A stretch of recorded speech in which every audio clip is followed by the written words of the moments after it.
Sup Shredders, my name is Logan, aka Spiderhands, and welcome to this Patrons video today that I'm making for Ting of a track called Fighter from an act named Bump of Chicken. And if we switch over to here, for this custom monthly music review, we're going to be listening through this track from start till finish. And we're going to hear what we think. It says, March comes in like a lion meets Bump of Chicken.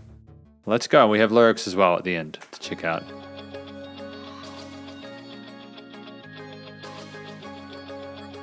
Interesting transition there, loop. It kind of sounds like we've got the halfway point as the point where we should be starting, so it's a bit oh, but the vocals even it out tonally.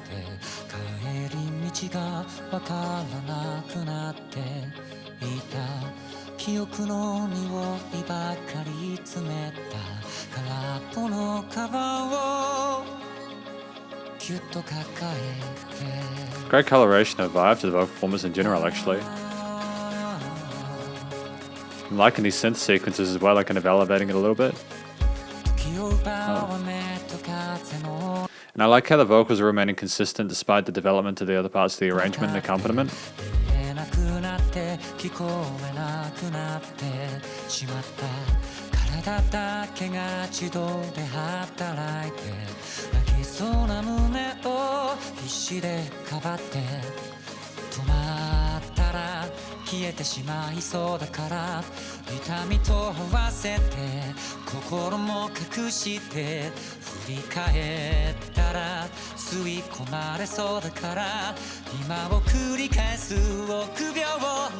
It's nice to have that lift finally, 1:15 in. It's quite a long time to get that extra sort of position, but I mean in a 5.5 minute song I suppose that's justified.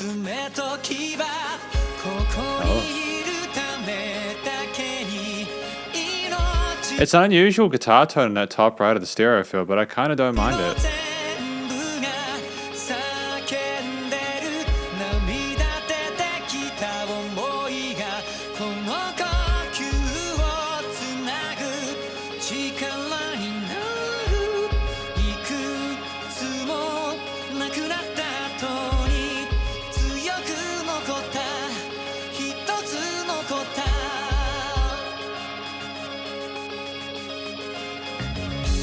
And it's nice to have that bass come in nice and resonant as well in that low end. You know, great sense of balance here. And I'm surprised we haven't had the bass in more recently. It's almost like we've got a ballad format to this, on a starry sparkles and stuff like that. Okay, we're double timing the kicks. Really quick tempo to this. 1, 2, 3, 4, 1, 2. We aren't hesitating, are we? Is this double time or is this normal?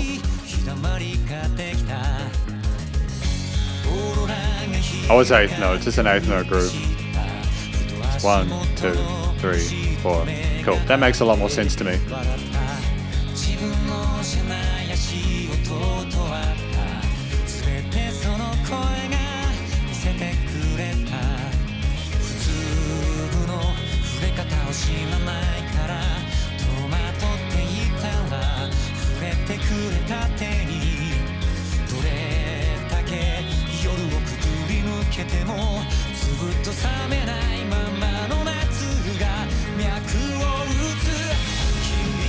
Again, great building with those cymbals and those drums. You know, it's great, you know, nice and rounded. Again, gradual development here, but there's so much to pay attention and appreciate at the same time. Again, I'm not sure what the song is about. I suppose we'll find out as we go along.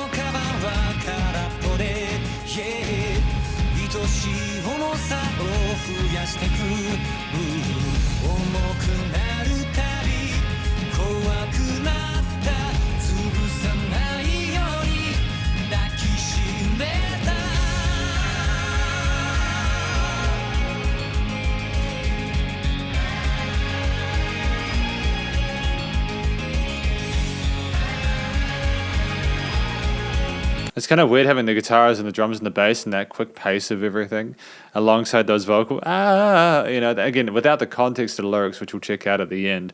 I'm sort of wondering how everything ties together. It's very sort of jangly and bright and kind of emotionally uncertain. And there's a nice auto pan synthesizer in the background. I'm kind of wondering what we're building up to. So it sounds like there's a crescendo with some neoclassical progressions.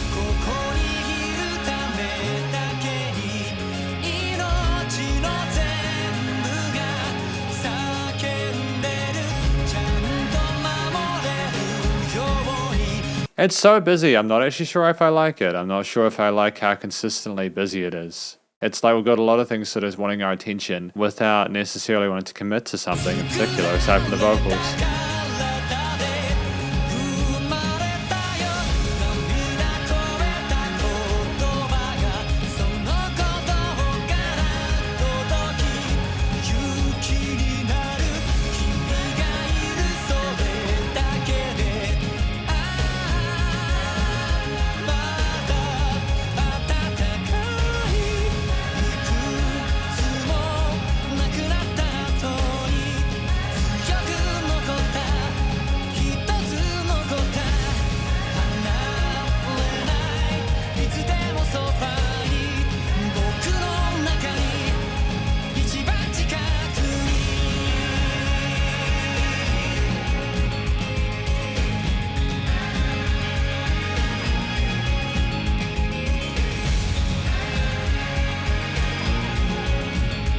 I mean, it's like it's at its apex at the moment.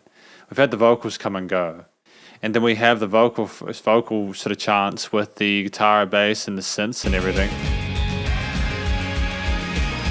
and that consistent sort of quarter note groove there, or eighth note groove on the kicks. Nice guitar feedback though. That's kind of a dope little tune at the end. That's kind of a nice little dope tune at the end. Because we got lyrics here. Thanks again to Ting for supplying those. Fighter. When I realized I was already in a storm, having lost my way home. Oh, okay. So it's basically about someone that's on a journey and they're sort of fighting to continue, right? The seemingly crying heart. If it stops, it will completely disappear. That's fairly intense, isn't it? The music kind of sounds like we're getting to a boss battle. I'm never sure if we actually reach. Even after a lot, we're lost. It's left strong, left alone.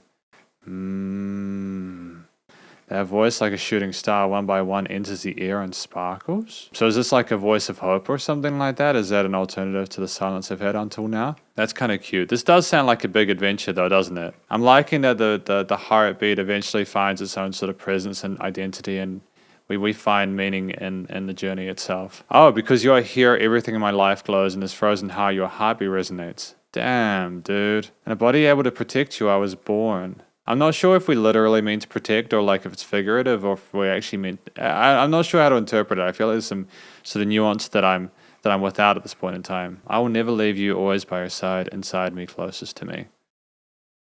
Okay. So I suppose we're talking about the heart being strong. Okay, interesting. Because this is the conclusion of my SP Patrons video for today of Bump of Chicken's Fighter. What do I think this track is about? I think it's about someone who is going on a journey and they're finding themselves and finding their sense of purpose there. They're realizing that without their heartbeat, they wouldn't have anything. So they're trying to value life and find a meaning and purpose within that. Someone is with them, and they're finding the humor in life, like with the beetle next to the feet and everything like that, making eye contact. And maybe this person gives them a bit of hope, so the heart beats more strongly. That's kind of my interpretation of it, and I think that's a really cool story to tell. The vocal performance was great, you know. The vocal technique was solid. Got no real complaints about that. I enjoyed listening to everything that was going on with like the hidden chest voice, seamless transitions between those. The backing vocals were charming too. We sounded passionate about what we were singing about as well. I have no real complaints about the way that we voiced things. And we harmonized really well with the rest of the backing instruments and accompaniment. I think the lead voice was strong enough to carry the entire track through. The motif behind it, I'm not entirely sure how I feel about. I think it was just really too busy for my personal tastes. There were, especially near that end part where we had all these different layers, like the synths and the guitars and the orchestral elements there and the drum kit and the bass, and there was so much fighting for the attention that it was almost kind of like a wall of sound to me. And it's really sad because I know that a lot of effort was put into the song. I can appreciate the technical prowess of the musicians who played within it. I think that at 5 minutes 30 it was a great use of time, you know. I don't think it needed to be shorter. I think the storytelling was done in the right way. I'm just not necessarily sure if I appreciated, again, how much was going on, because it was sort of overwhelming for me. Maybe that feeling was overwhelming for Bump of Chicken, so that's what they wanted to sort of emulate within the music. I'm not quite sure. But I mean, either way, you know, like, I think to be fair, it's a really good start to proceedings. I think that clearly Bump of Chicken could write music and they understand music theory and composition. And it was great to have the gradual development with the drums and the bass coming in later on and everything like that, and the theme developing as we go along. I think that's dope, and I think that having the consistency of that vocal performance and the way we approach those melodies and stuff like that was a smart move. Yeah.